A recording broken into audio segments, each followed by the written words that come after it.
You wrote the perfect cold email, spent 40 minutes on it, rewrote the subject line 6 times, added a comma, removed the comma, sent it, and then crickets. Not even a no thanks, just silence.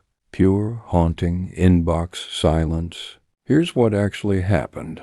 They opened it, read 3 words, and moved on with their life. Brutal?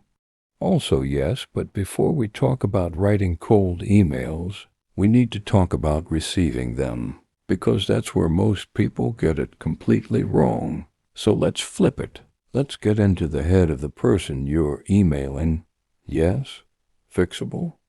Okay, you're now a researcher, or a founder, or a professor.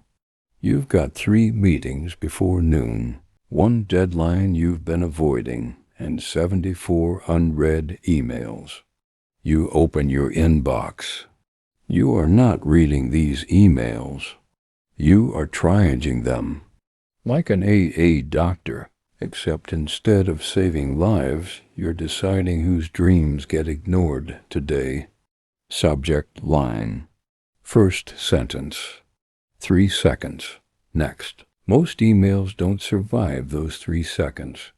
So the real question isn't, how do I write a good cold email? It's why would a tired, busy, slightly overwhelmed human stop and reply to you? Everything in this video answers that one question. First thing that runs through their head when they see your email. Who is this person? Not mean, just human. You're a stranger in their inbox. That's a fair question. Now, most people answer this by writing a full paragraph about themselves. Hi, I'm Alex. I'm a student at X, passionate about Y. I've done A, B, C, D, also E.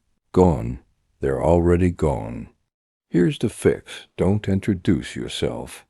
Make yourself relevant.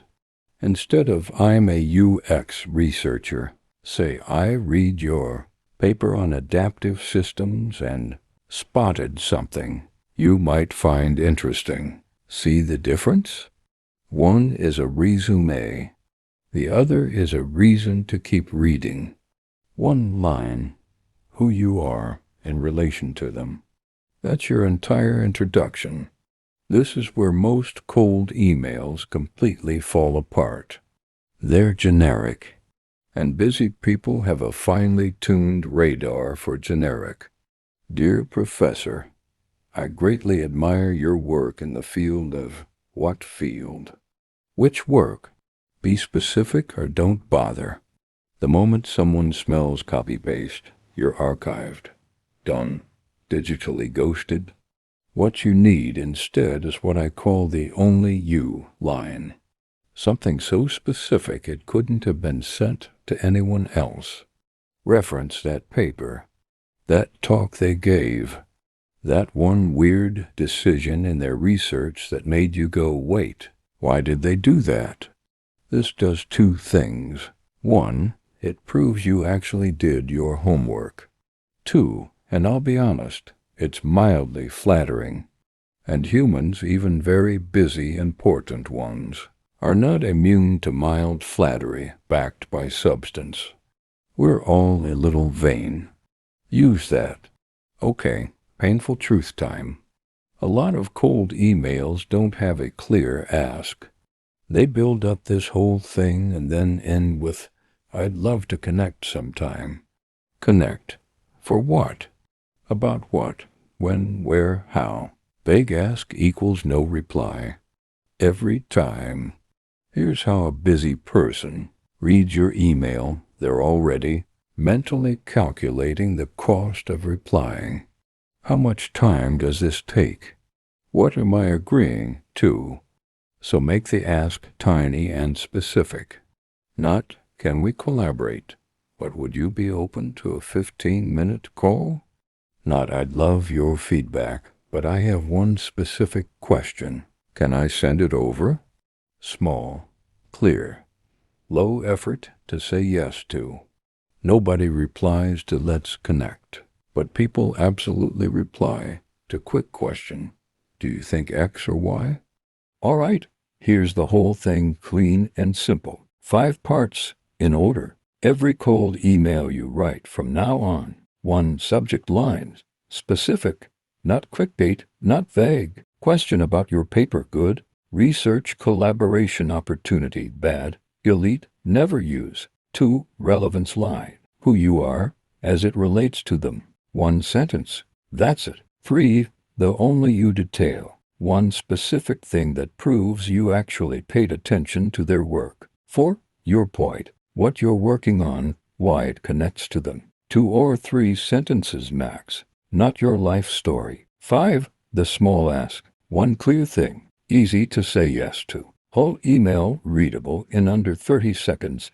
Gut check. If someone could read your email half asleep and still know exactly what you want, it's ready to send. If not, cut more. Let me give you a real one. I reached out to a researcher recently. Here's what I sent. Subject: question about your motivation tracking methodology. I'm working on adaptive interfaces and came across your research on engagement decay. You're finding on the time dependency problem completely reframed how I was thinking about my own design.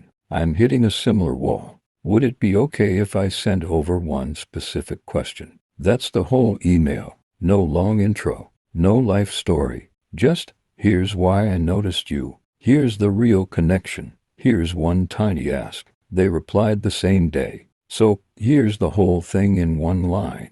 Stop writing emails about yourself. Write emails about why it makes sense for them to reply. Relevant intro. Specific detail. Tiny ask. Under 30 seconds to read. That's it. That's the whole secret. It's annoyingly simple, and most people still won't do it. But you will, because you watched till the end, which already puts you ahead of everyone who bailed at the intro. Try this on your next cold email. If it works, drop it in the comments. If it doesn't, also drop it in the comments. I want to know what went wrong. And if you want more of this kind of think from the other side stuff, subscribe. That's basically all I do here. See you in the next one.